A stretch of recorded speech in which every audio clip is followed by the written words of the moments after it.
So what I wanted to talk about was unit testing and test-driven development with something called JUnit. Now, you're familiar with Java?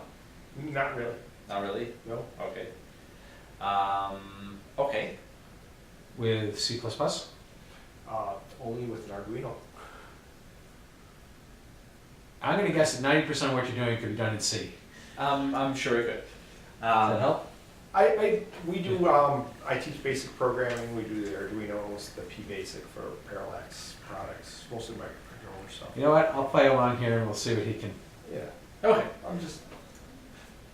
Dave, do you know Java? I've heard of it. You've heard of it, all right.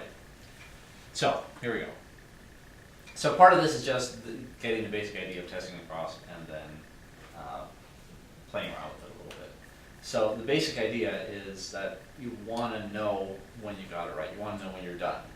And I'm not sure how well that comes across on the screen there, but can you tell what they're doing? Yeah, they're baking bread. Yeah, they're baking a cake and they want to see if it's done. So, you know, you pull the stick out and it's got all the goo on it, then it's not done, you stick it back in the oven. If it comes out clean, then you're done. So, we want to know what it means to be finished, or have completed our program. And here's a little exercise. So, suppose we wanted to write a function, a program, that gave us the BMI category, given the BMI number there. How would we know whether the program that we wrote was correct? Well, we could write some tests. So what do you think would be a good test that we could write to check? Yeah, for this problem here. This is deadband for servo. We teach it in, like I said, Arduinos, and they just got done writing this. It'd be a greater than and a less than, and you'd have an if statement and a couple else statements, and you'd categorize the whole thing. If I were. Okay, but are you thinking implementation now? Are you talking about writing a program to do this? No, I'm talking about writing a test to verify Oh, whether that's a whole different story. That's a whole different story. How do you grade? Can you write a software program that will grade your students' responses? That's a whole different story. So, and don't think of it in terms of writing code at this point. Just think of what would be one check that you could make to see. First whether- time you run the program, what are you going to do? Here's my student program. First time you run it, what are you going to? It's either going to work or it's not going to work. How are you going to know if it works? You know, well, it depends on how elaborate it is, but usually it's. Well, for this one. Oh, this one? How would you check? Underweight. Well, if it's underweight, less than 18.5, Okay. that would be the first thing. So if you put in 18, it should come up underweight. You should have Right. underweight come on the screen. Beautiful. I chose 17. But that's fine. Right. But But yeah. 18.5 is Right. Right. Exactly. So 17 is good. So for a given input, you expect to get a certain number, right? So what we can do is we can try to take that idea and express it in some kind of executable form. So because what we're moving towards is having these tests written in a way that the machine can run them automatically for us. Okay? This is elaborate. But okay. Well, So I'm not going. right. So, but this is the basic idea, Right. right? So you spell out. You're going to have to get the door. Oh, yeah. Because you can't push it in. That's right. Hi. Because it locks automatically. Hi, Barb. Hi, okay. I'll So- go around this way. Double wires. So the idea is that if you know what the input-output behavior should be, then you can encode that in a program, Right. and then that program can feed those input values to your student solution, for example, and see what your student solution spits back, and see if they got it right. Right. Okay. So what we might say is for an input of 17, we expect the answer to be underweight. Right. So we're going to use a program, some program to calculate a category given 17 as input. So that's your student's program in this Right. scenario, right? So we're going to throw 17 at your student's program. We're going to see what category it gives back. we can compare the actual answers that your students program gave us to our expected answer, which is underweight, and see if they're the same. If they're the same, we're happy. Right. If they're different, the test failed. Is this how you're grading your assignments now? Well, this is in general unit testing, and one use of unit testing is for grading. So you're, But in general, in software development, if you're doing test-driven development, you develop your tests first to verify, sort of, to know or to determine whether you understand that sentence is not going to finish right. I know what you're talking about. So the underweight, is it case sensitive, or what happens if they spell it wrong? Well, that's yes, yeah, no, but that's a separate issue. I mean, here we're saying here are the categories. This is what we're trying to. In the to quiz write form, it has to be an exact match. You can then develop more subtle versions. Right, and with strings, of course, yes, spelling, of course, is going to make Yeah. a difference. But if this is the spec, right, if this is what's supposed to be produced, then underweight with capital U and all together as one word spelled correctly, that is the right answer. And if you don't get that, then it's a wrong answer. Teach them that they have to spell correctly. Right. All right. So you're just doing testing. Tonight's topic is just unit testing in general, as opposed to the software that you use to help grade your student software.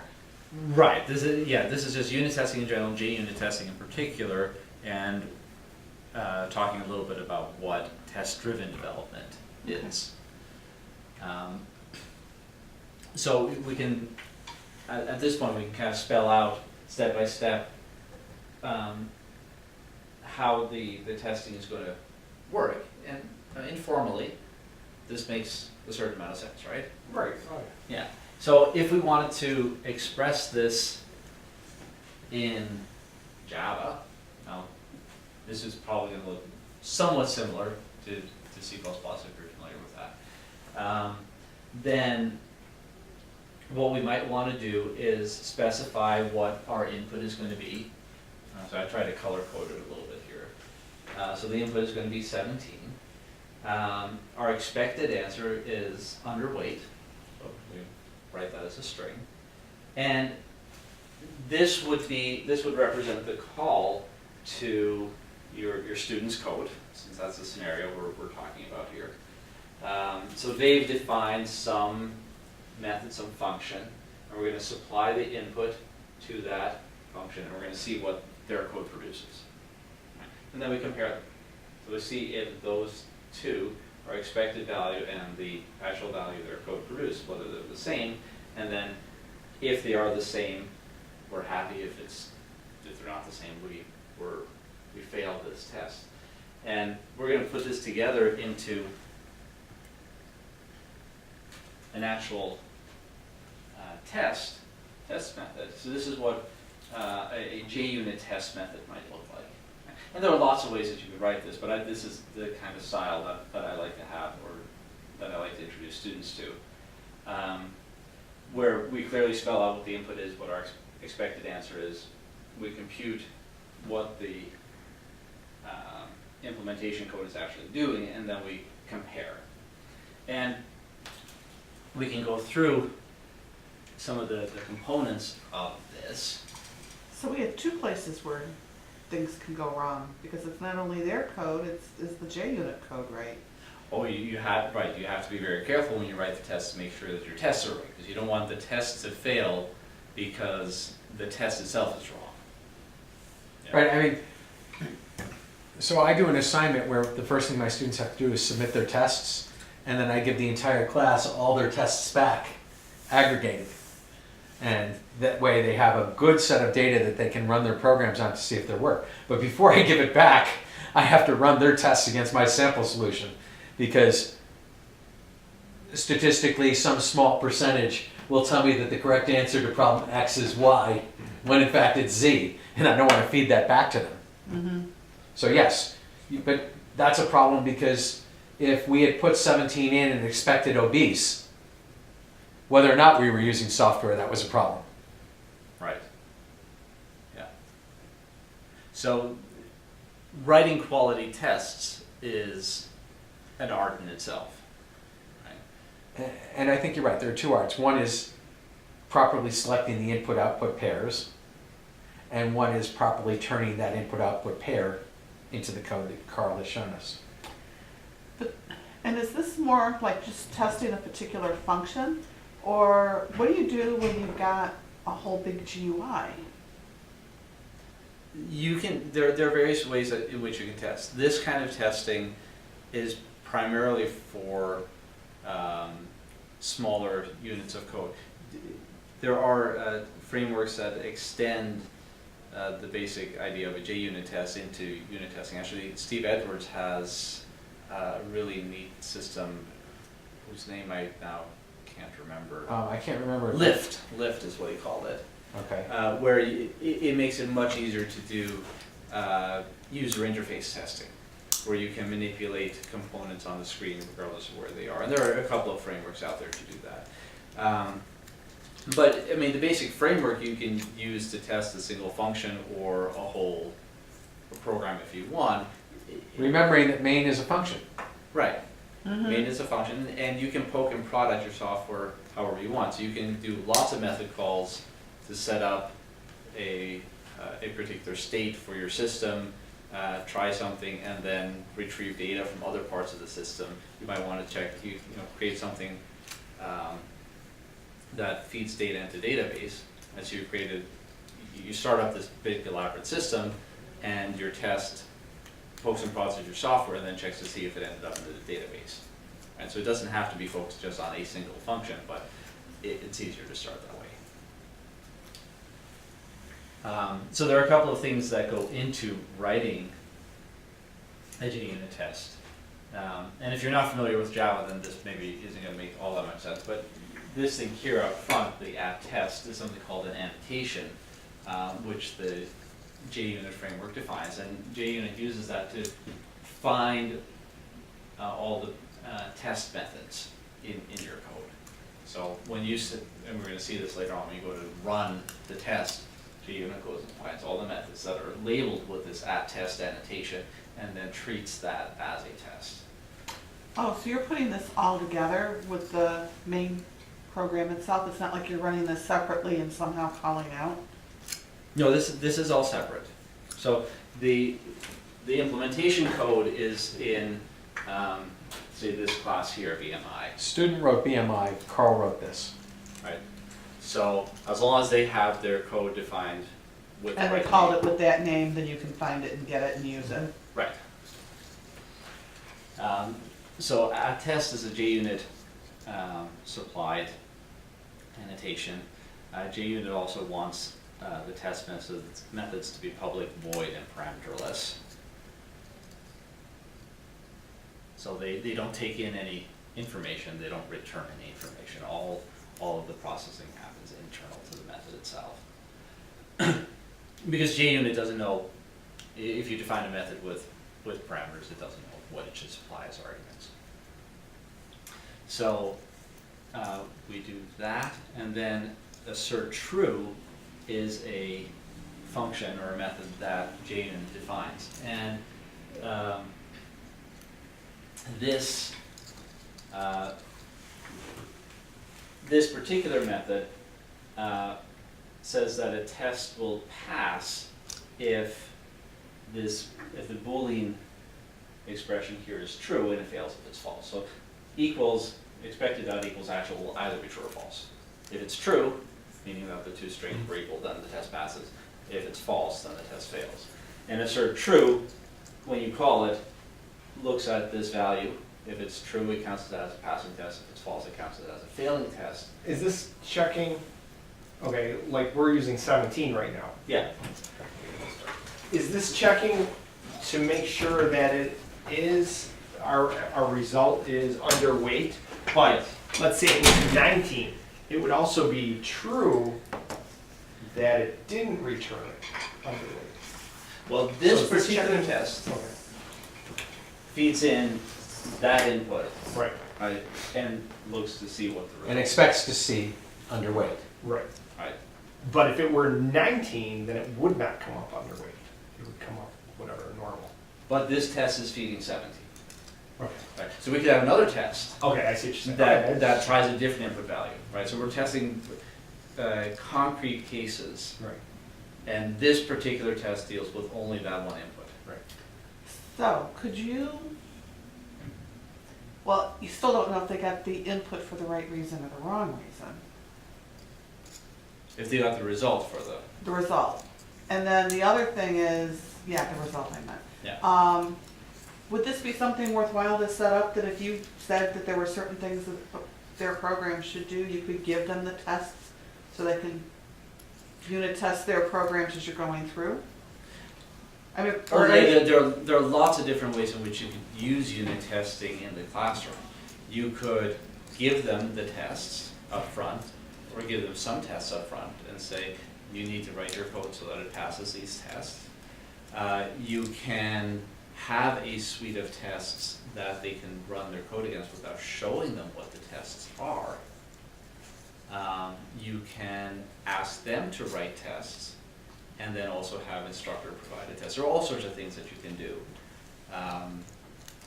But one of the things that I think it does is it makes them pay much more attention to the quality of the answers that they provide.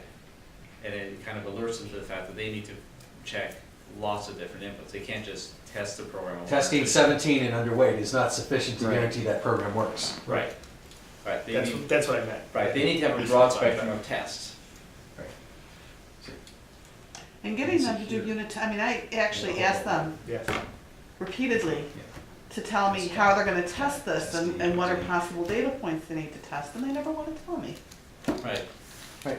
So, I mean, one of the things I do in algorithms is that the first phase of the assignment, after I've defined the problem, is that they have to give me their tests. And then, as I said, what I do is after verifying that they're correct, I aggregate them and give them back. And so if the class has managed to come up with a full set, then as soon as they pass their student-generated set, they're 99.9% likely to pass my set. And my set consists of all the ones I had plus 10 years of teaching the course. Yeah. But it's cool because eventually with one click of the mouse, they will run their program against 78 tests, Right. which is a lot more than they run it if they have to type the number by hand, numbers in by hand. Yeah. Right. Many students, if you don't do any kind of unit testing, they will submit code without testing it. Hmm. Or they will test it on one or two inputs, and if it passes those, then they'll be happy. And the testing there is Oh, I'm not alone with that. No, you're not. I'm going through this as well with databases. Their students are basically submitting stuff and it's getting validated, and the errors I'm seeing are basically of the form. We tested this on a set of inputs, and the test cases that I'm running them against are slightly different. Yeah. And I don't think they realize the importance of actually generating all the different kinds of data that will meet their conditions. Like you want to find boundary conditions, and you want to be at +1, 0, and -1 around things that you know are going to be issues, so that you can tell whether or not you got it off by one error. Yeah, and you want to send well-formed input and ill-formed input. Right. Yeah. And I'm going to guess that I have this problem slightly less than you do, because I frequently make them design a set of tests. And sometimes I'll even give them both a good program and a bad program. So their test should be such that the good program passes, but if the bad program also passes, then they didn't test enough. Yeah. Well, that's a good idea. Yeah, that's an excellent idea. Yeah, the other thing I was going to say about this is that this big long string here that I'm constructing is used by JUnit if the test fails to give some feedback. And so I can construct whatever string I want. And so if this fails, what I'm going to report is that BMI category, the method call of that number 17, should have been the expected value, but it turned out to be the actual value of the got, so they can see what the difference is. And I like to set the tests up like this and show the students to write tests like this, because it makes it really easy to generate lots and lots of tests, because all I need to do is I need to change the input and the expected value, and everything else stays the same. Or the copy paste. Yeah, or factor it out and put it in a separate method. So that second argument tells us whether the test passed or failed. Now, does this only work with Java, or does it work with your database system? I mean, the Well, way you were saying, or do you, I'm writing it in Java, but what we're using is essentially written around.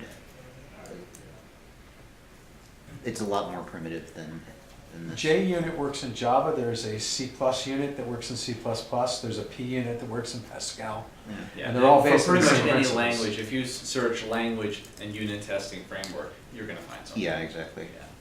Would So be Python.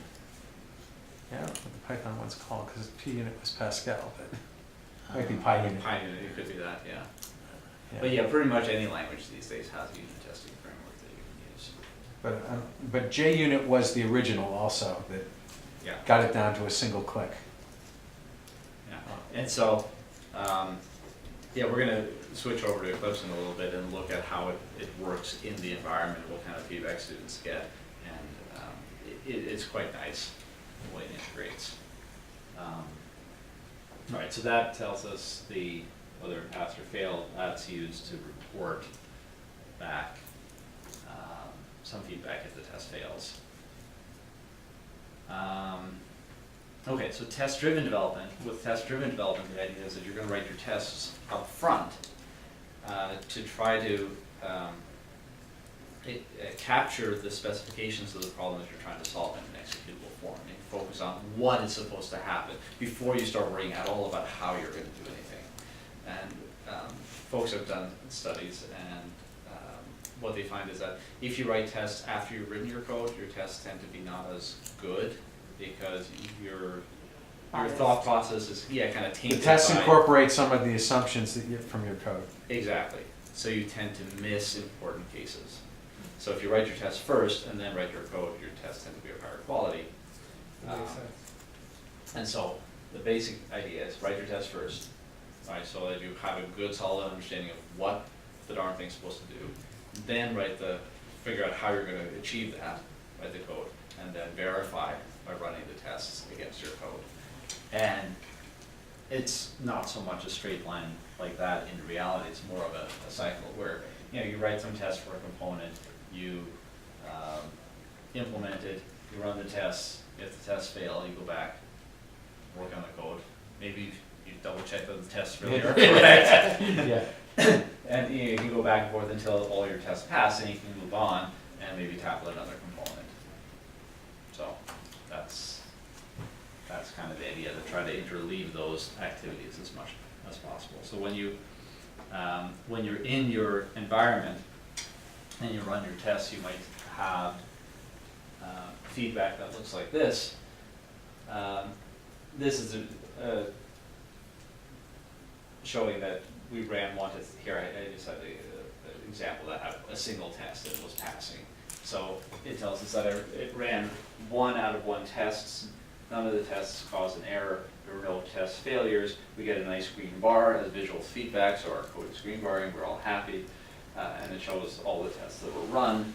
If we have some tests that fail, here we had 3 tests that were run.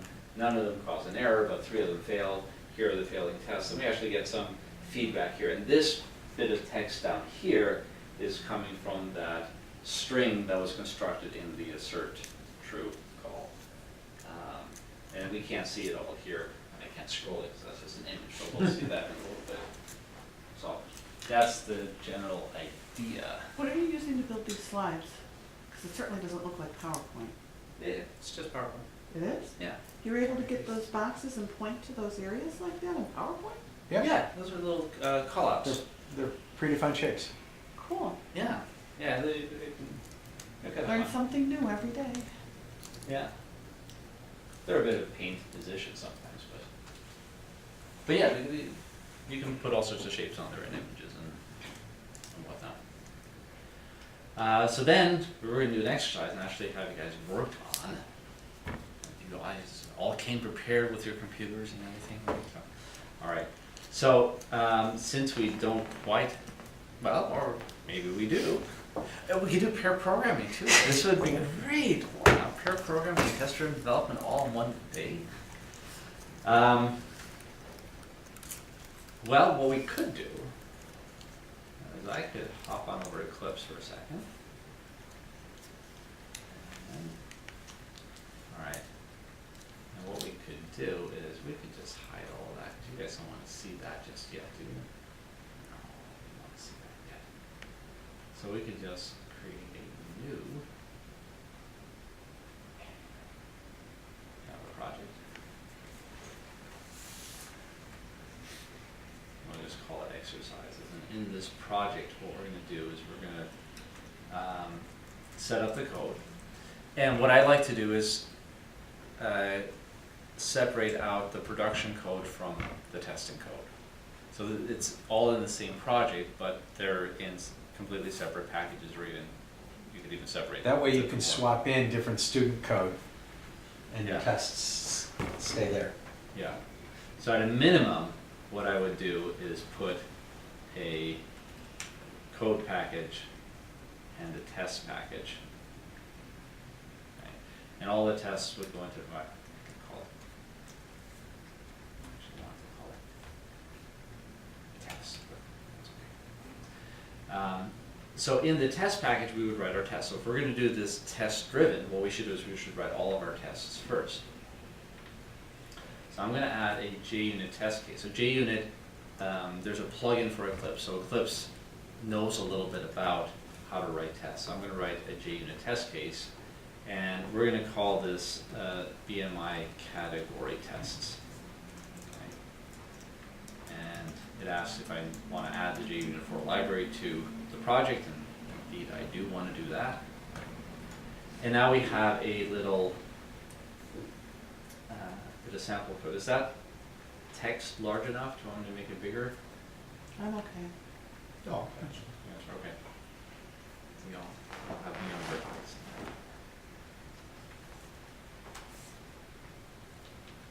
All right. So we had, I'm going to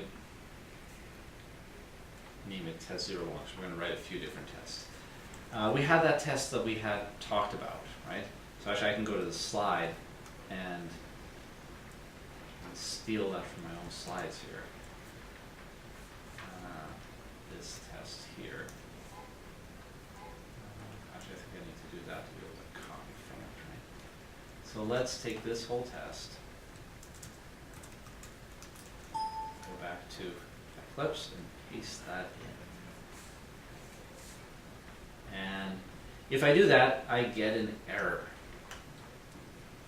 That looks awfully small to me. You know what I'm going to do?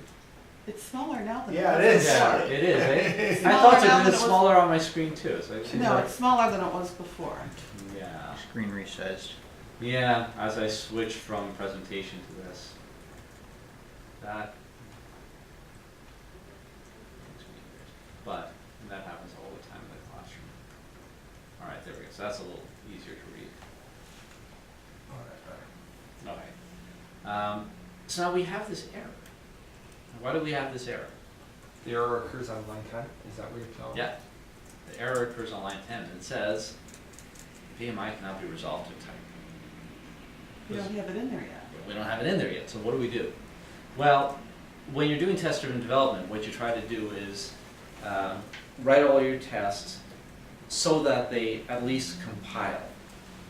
And the way to get this code to compile is to write a minimal definition for this BMI class, and then it's going to force us to write a minimal definition of the BMI category method.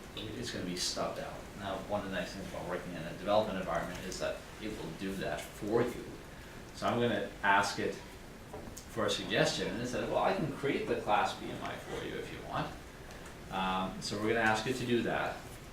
I'm going to make sure to put it in the package code, because we want to keep all of our production code in that separate package. And there it went off and it created a nice little class for me.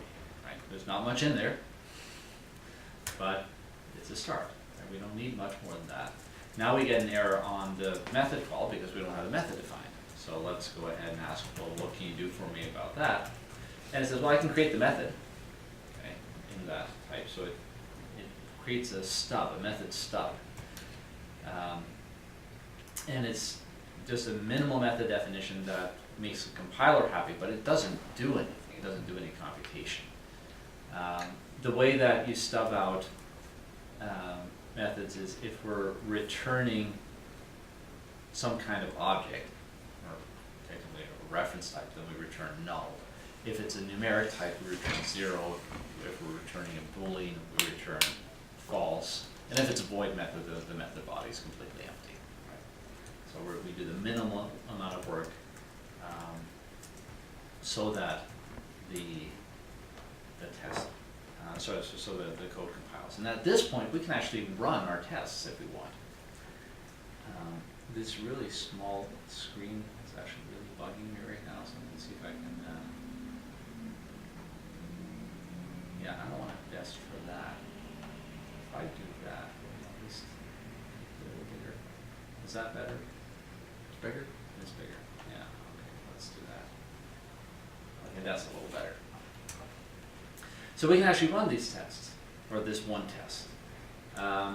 And the way to do that is, well, we can selectively just run this test here. So I can right click on the class that contains the test and say run as a JUnit test. Okay, so that's going to run all the tests in this BMI category tests class.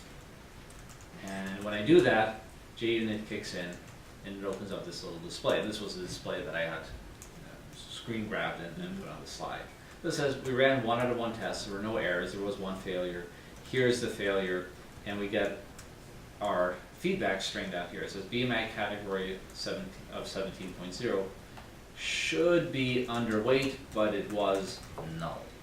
And that's okay. not a big surprise because we were returning null from them. Now, what we want to do, of course, is we want to define lots of other tests. So we're going to hand it off to you guys now. So somebody should define another test. So here you go. Give us another test. You got the specs, I don't. You gotta put the specs up on I it. gotta put the specs. If you don't remember the specs, you don't know your BMI table like that. All right, so the specs are.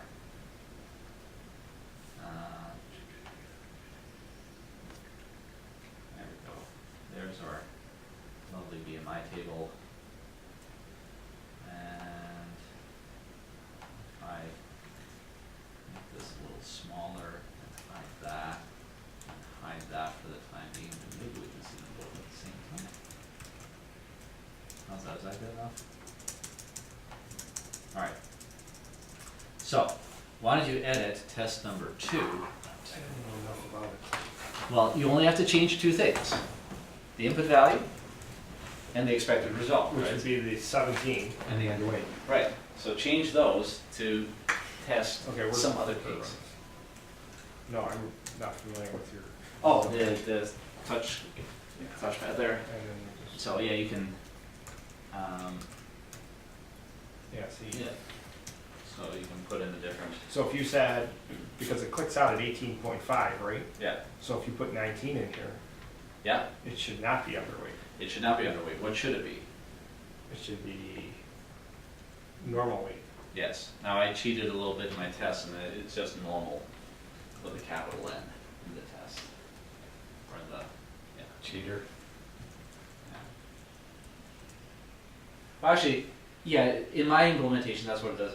We're building it here, so we can call it normal weight if we want. That's fine, because of course we don't have any implementation. So if you want to call it normal weight, that's fine. That's what we can actually do it right. All right, there we go. So now we have another test, and Right. So this would be, put that together a little better now. right, Wait a minute, why did this one appear change? oh, because I copied and pasted. So now we're going okay. for our third test. Okay, so So you can't run different tests, like the first one couldn't have 17 on it and return underweight, the second one can't have the 19 and return normal weight? yeah, Oh, it Yeah, but does. he's All just right. making another one to Right. go for So I've got another normal Oh. weight or an overweight or an obesity. right. So we've got a test 1, test 2. Oh, I see what you're doing, Yeah. okay. So we're gonna do just. So you don't have to type them all over. Right. So for the fun of it, we're gonna do. Oops. We're gonna do test 3. And test 5. Yeah, I gotta change the names of these, right? So this is test 3, so this is gonna be test 4 and test 5. Alright, so we're gonna pass this down the line here, so. Can I ask dumb questions? No, you can only, any question you ask will be good question. Okay, after the void, they have these little brackets, these guys right here. Yes. Semicircles. Does this mean it only reads through this once and never returns there? What does it do? The parentheses are the parameter list, so if you wanted to, so if we go and look at the other method over here, this is a non-empty parameter list. Okay. If it were an empty parameter list, it would look like that. Right. But the parameter list specifies what information the method will take in, and the return type specifies what information is going to be spit back out. So this method is going to take in a double, the BMI number. So it's actually looking for something in this case. That's right. Exactly. Yeah. So if there isn't anything in there, it's not looking for anything. Right. Okay. It's Right. not receiving anything. And it's not looking. Right. Exactly. Okay. Yeah. All right. So here we go. I'm not sure this Can won't you stretch. deal with the different signatures for a same function? Does it understand the fact that you can reuse function names? Or you avoid that completely? Overloading? Overloading, yeah. Yeah, I mean, JUnit doesn't particularly do anything with that, but that's. Well, I was just wondering if it would get confused because the function would be in there more than once with a different No, signature. but that's the language issues. I mean, Java is fine with that. You looked for obesity. All I didn't right. have to look up anything. I knew 45 as well into obesity. Okay. Oh, you did number This is my 4. wife's stuff. Okay, so. Oh, I'm sorry. No, so. You can get number 3. That'll keep them in order anyway. Yeah, that's the same. That's my wife's deal, not mine. Do you wanna? That's Yeah, right. there's one more, so we're gonna pass it around so everybody gets. And I a don't chance. remember the numbers, so. I They're try on to the make it screen. interactive.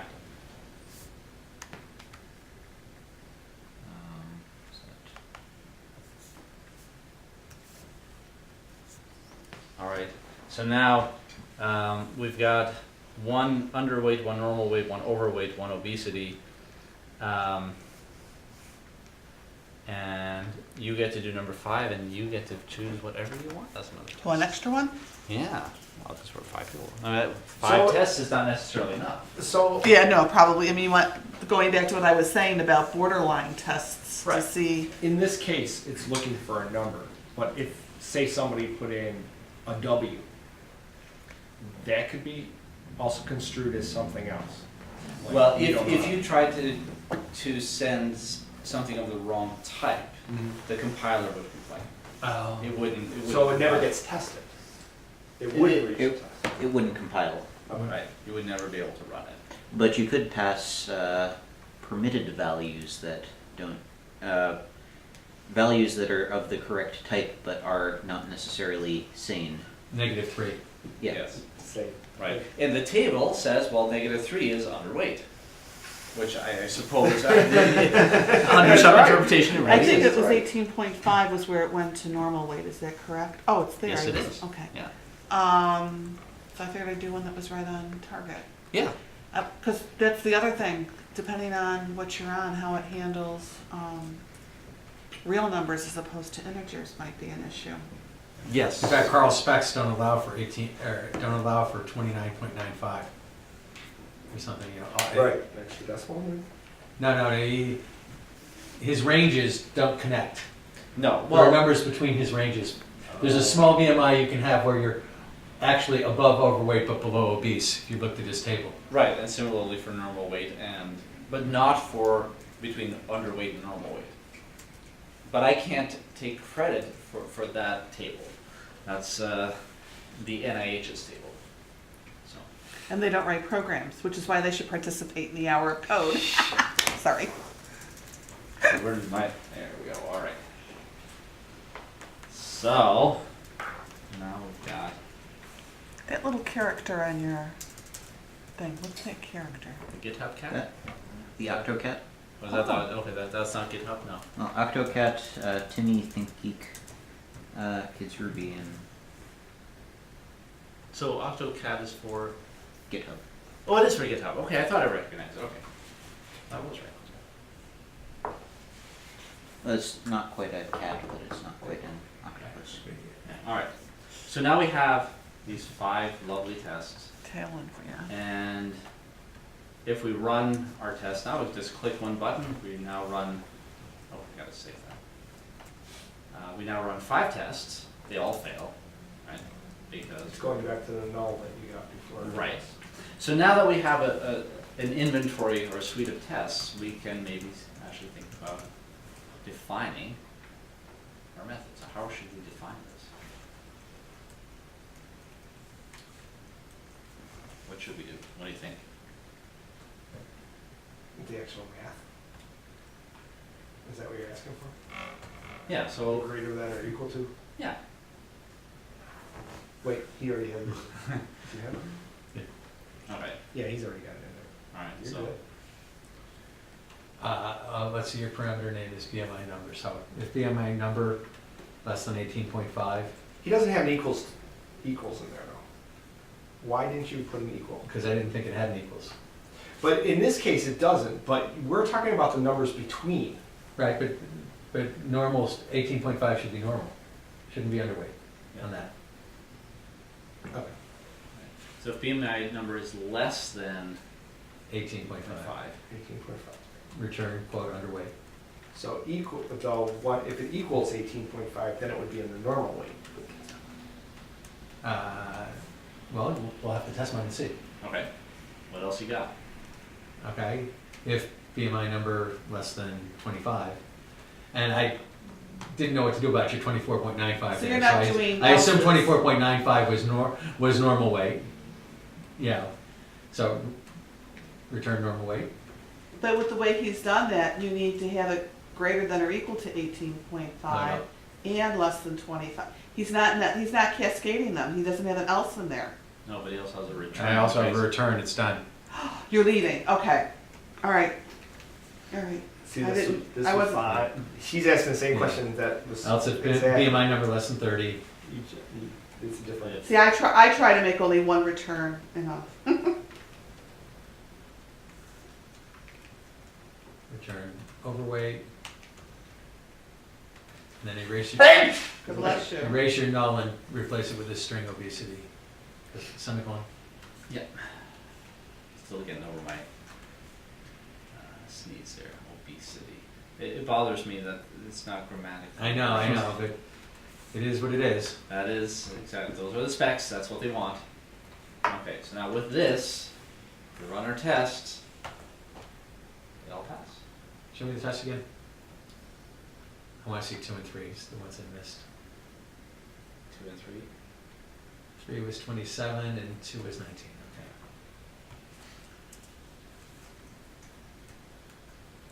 All right. You don't So- have morbid obesity.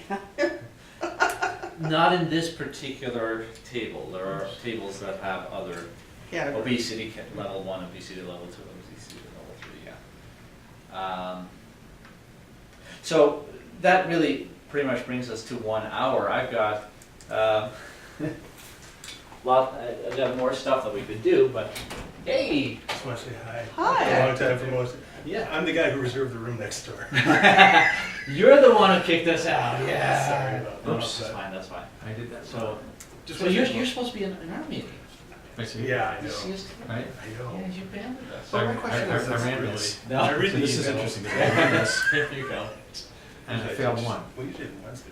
Actually, Yeah, the we reason I failed varied was a that little test. bit, and today we're Which it one was was a small group. Well, because what happens if you're the 19? It schools should be are on normal, break, lowercase and w. a couple people were sick, Yeah. so My test said. we should have had. I just wanted to Didn't say match. hi. 'cause Yeah, I was yeah, over yeah. here. Fix the that's test? neat, Yeah, Good to see everyone. So. yeah. But Yeah, like good what to you're see you. doing, We little should- training is great. But Yes, my we- question we is should this. chat at some point. The way you, Yeah. Definitely. All right. I did it things- differently than him, but well, you're the less than, all of the less than signs. Oh, You you- just pile them. So how, Okay. you get the It returns JDK, instantly. and then how do you get 18.5. JUnit from another If it's, website if and it's they work 17, together, or it never, it just comes it never with the reaches clips? here. So this would be okay. JUnit But comes if with it's the clips. If let's you say download any of 26, them, versions of It's Eclipse greater than that 25, so does it does this. Java. and No, there's it's less than does 25. this. Eclipse It's Classic. 26 or doesn't for, pass this. Java developers. 26 and doesn't it comes pass that. bundled with 26 doesn't When pass you go to the that. Eclipse website, there are like 26 20,000 does pass different this, ways to and you're download overweight. Eclipse. Done. It's basically the Return that. Eclipse core Okay, plus so if different this plugins. were Right? 19, The Java development tools. doesn't they're pass. just a plugin to it doesn't Eclipse. pass this. 19, not, is a plugin. 19 less than Less than 18.5 is false. 18 is just a plugin to that. 19 If less you than get 25 the is C++ true, says normal weight, development, you can done. get the basic Eclipse. Oh, plus it- the it goes C++ development out. tools, Return, plus done. Oh, it comes, now I get it. Okay. with So it never C++, actually but reaches here. It never yeah. reaches the next one. Exactly. But you can also download. See, that's why JUnit I was. Yeah, yeah, standalone. right, so you guys are Right, used to because one JUnit is return. just a bunch Right, of which Java is a- classes, Yeah. right? So you can run. I get it. There standalone are as well. different schools That's cool. of thought as to whether you should permit students to use multiple returns in a method or not. I And, just that, learned and that's why something. I didn't notice the multiple returns, Yes. Right. it's because Right, It was because obviously you ingrained in teach, right, I was ingrained in me I learned something just now, so this is like one return. Cool. right. So, I mean, that's, yeah, there are different programming things. I submit that you can actually learn somebody's programming history. I'm gonna guess that you grew up with Pascal. Actually, Right, somebody- I started with Fortran. Okay. And same. then Pascal was our higher level language, the languages class, that's where we Yeah. got Pascal, because it was that new. Right, but, Right. but that's why I didn't say your first language. I said you sort of matured with Pascal. People who mature with Pascal or Ada tend to be big fans of single returns. People who mature with C or C++ tend to be big fans of multiple returns Yeah. or general lack of discipline. But you Oh, can, no, I mean, it's not it's- perfect. It's stereotyping, but Yeah. You answered a lot of my questions just now. Yeah. So That's great. I All mean, right. you have no idea. Some of the things I've been working on, I'm like, how can I do this easier? And I mean, it's Yeah. cool. Yeah. By the way, I'm Barb Sherman I'm from Barb Buff State, and you're Mark? Mark Cultura. I teach in Chief Dewaga Center. Okay. Just going to ask. Are you on our, can are you spell on your our last name? list? CULT-RA. Are you on our list? Yes. Okay. Yes, he is. Because I don't think you've He's been to involved. any of the conferences yet, have you? No, I've been getting his emails for probably 4 years. Okay, but I never, other than going to Buff State when they had the grant, you know, the summer, what was in it? Oh, the CST. Google. High school. Is this Yeah, his so- Rachel? Oh, so you then you know Sarbani and Ramona and Neil. Right. I was supposed to be at those, but I had surgery 2 summers, so. Yeah, it was, and I just get off my butt because, like I said, if you care enough about what you do, you actually show up to something and Yep. pick something. And this You're is not careful, you because learn. I really learned a lot. You have no idea how much trouble I've been having, and now it's all, duh, I could do it that way. Yeah. You know, but it doesn't dawn on you until you see somebody do it. right. So, I mean, one of the things that's bad about multiple returns is that it's sometimes confusing to people, and it's more difficult to do a formal proof that your program is correct. But And that's where I got beaten to death with. right, but my They were in students are program relatively practice. rarely doing formal proofs that their programs are correct, and when they are, we all agree to adopt the style of single return. But for something like this, Right. I would always write it that way. The other Yeah. thing is cleanup. So some functions will allocate resources, and if you have multiple returns, it's a lot harder to figure out to do the Cleanup. properly, to clean up those resources or free them. Use a finally. Right. Well, yeah, but or use a go-to in C. But yeah, this is the one. No, No. before we go to the return statement. Yes, that's that's the- okay. Yeah. But, I know, but the whole idea. She cringed. Yes, you did. Right. All right. So, I mean, I had a couple of other exercises, but that would probably take us till about 9 o'clock, so we probably don't want to do that. I could show just one other way of structuring the tests a little bit. I think it was in this one. Was it this one?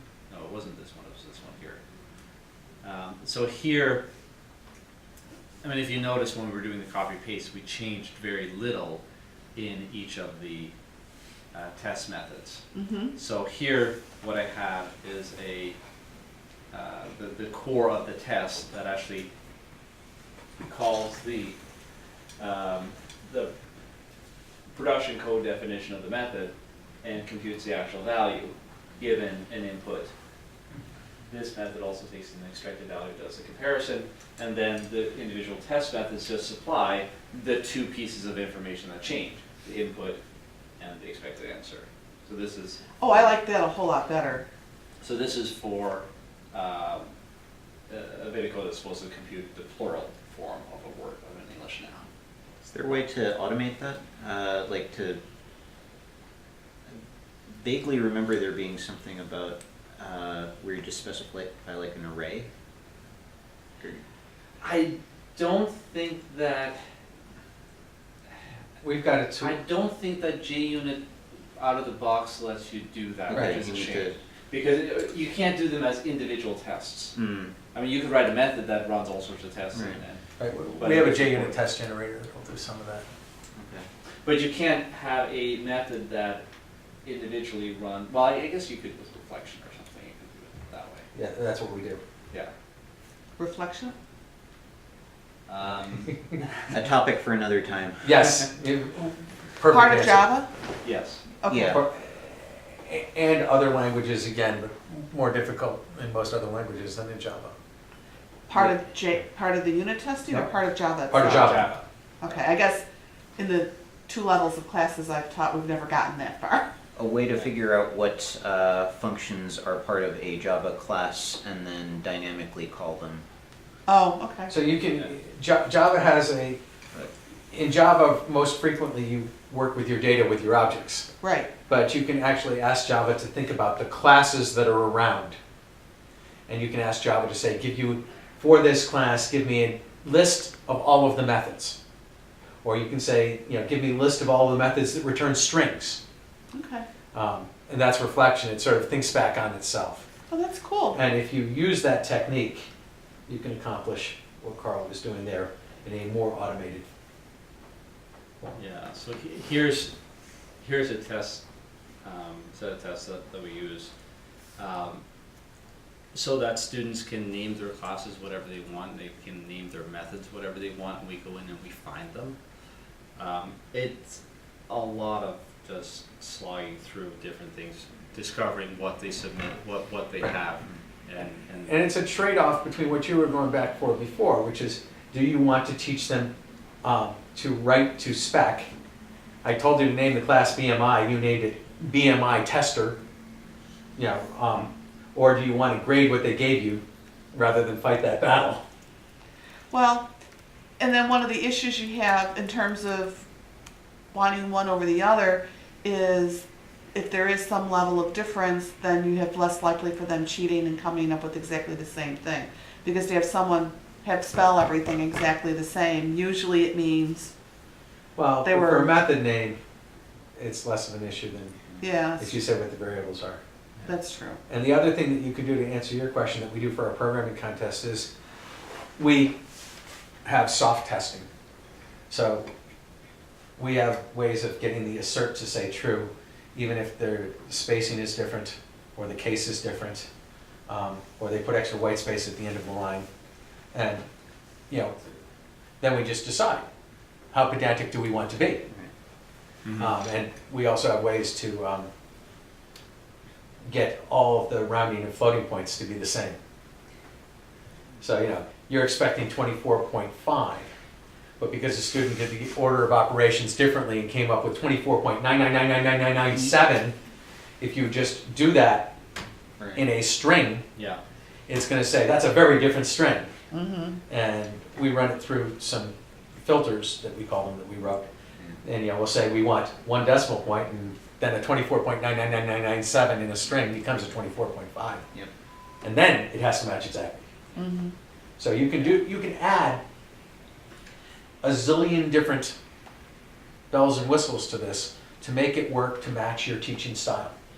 One of the other approaches that I guess works better at the college level than the high school level, but so for again, the database,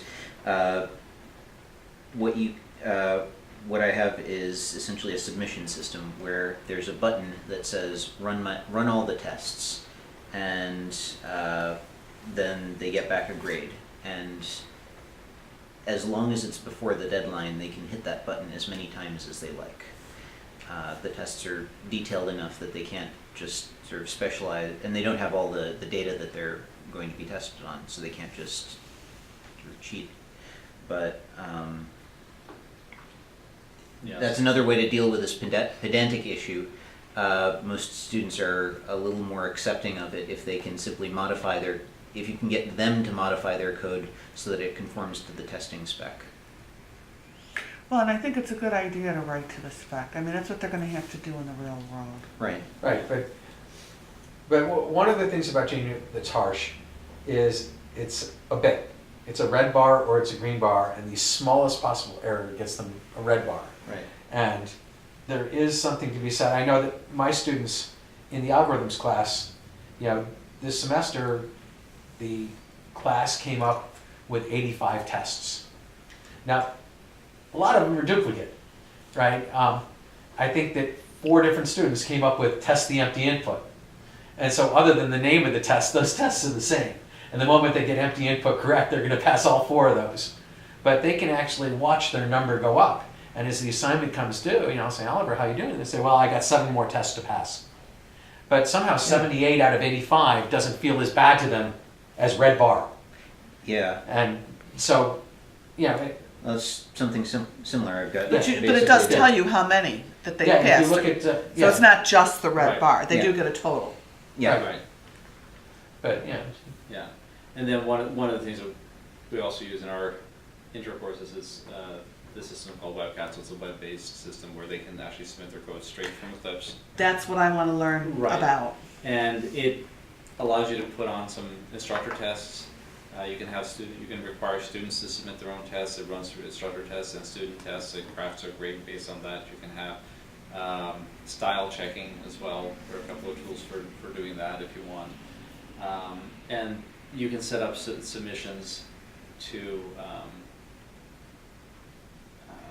Can it work for things like web pages too? There's probably too much. It's not quite as structured. so we use it for testing Java programs. I know they have a plugin for C++ testing as well. I don't know what other plugins there are. I would like to find out if there's one for Python. I don't know if there is. a webcam. Or you could plugin. write one. Yeah, I don't know if there is. I don't know if there is either. But then you can specify things like, okay, how many points from the TA do you want the TA to look at and grade for style or something like that. You can have static analysis. You can do the correctness testing. You can say, what do you do with early submissions, late submissions? You give early bonus, you give a late penalty, all sorts of stuff like that. You're only accepting 45 minutes before the deadline? This is Any class exercise? an in-recitation exercise. Okay. Right, so they've been practicing a problem Yeah. the prior week. They come in, they got to solve a similar problem. I give them this one method they have to write. Right. They got 45 minutes to do it. Just and like then- a quiz. Yeah, okay. Yeah, so we do these every week. And you can say what classes or what files to include and exclude and whatnot. And you can have support classes and all sorts of stuff that you can do. So it's a nice system, and it makes working with large classes somewhat bearable. So, and this is usually in a large lecture class as opposed to doing an online class. Do you do any online classes? I don't, but you may use it. It would work just as well for an online Yeah. class. Yeah. I mean, for purposes of the way that's working, it is an online class. It just Yeah. happens everyone's in the same room. Yeah, Because exactly. they're not handing anything to Carl, they're handing something to the net. Yeah. Perhaps the intranet as opposed to the internet in this case, but Yeah.